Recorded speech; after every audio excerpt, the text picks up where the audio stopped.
ตอนเช้าของวันที่4 พฤศจิกายน 2025นี้วัดธาตุสุวรรณภาคำได้จัดพิธีฉลองกุฏิหลังใหม่ในพิธีแม่นได้เริ่มจากประทักขิณ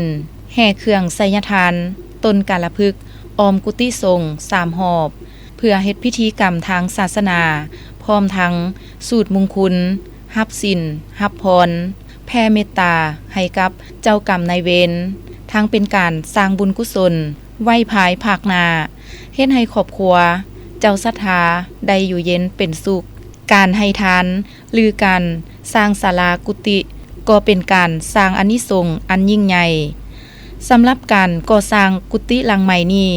แม่นใช้งบประมาณทั้งหมด1,560 ล้านกีบประกอบมีทั้งหมด20 ห้องทุนก่อสร้างดังกล่าวแม่นได้มาจากการระดมทุนของพระอาจารย์แฮสวรรค์ศรีลาจันทร์คณะประจำองค์การพุทธศาสนาสัมพันธ์ลาวแขวง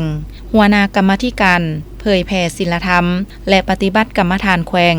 เจ้าอธิการวัดธาตุสุวรรณภาคำและการโมทนาจากผู้ที่มีจิตใจเลื่อมใสในพุทธศาสนาจากนั้นเจ้าภาพเจ้าศรัทธาได้ถวายกุฏิหลังใหม่พร้อมเครื่องไสยทานเพื่อเป็นสิริมงคลเนื่องในโอกาสประกาศรับรอง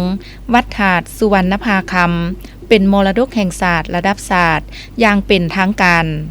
ทั้งนี้ก็เพื่อเฮ็ดให้วัดธาตุสุวรรณภาคำได้มีกุฏิเพียงพอ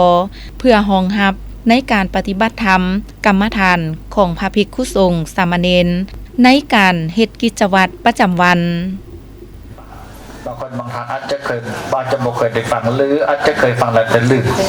ฉะนั้นวันนี้ได้วางมือเป็นปกติแล้วน้อมใจฟังว่าอาหารที่เฮาได้สรรหามาด้วยคำปราณีอาหารที่เฮาได้ตั้งใจเก็บหอมรอมริบมาอย่างตั้งอกตั้งใจพอเพียงสามัคคีกันนั้นมันสำคัญขนาดใด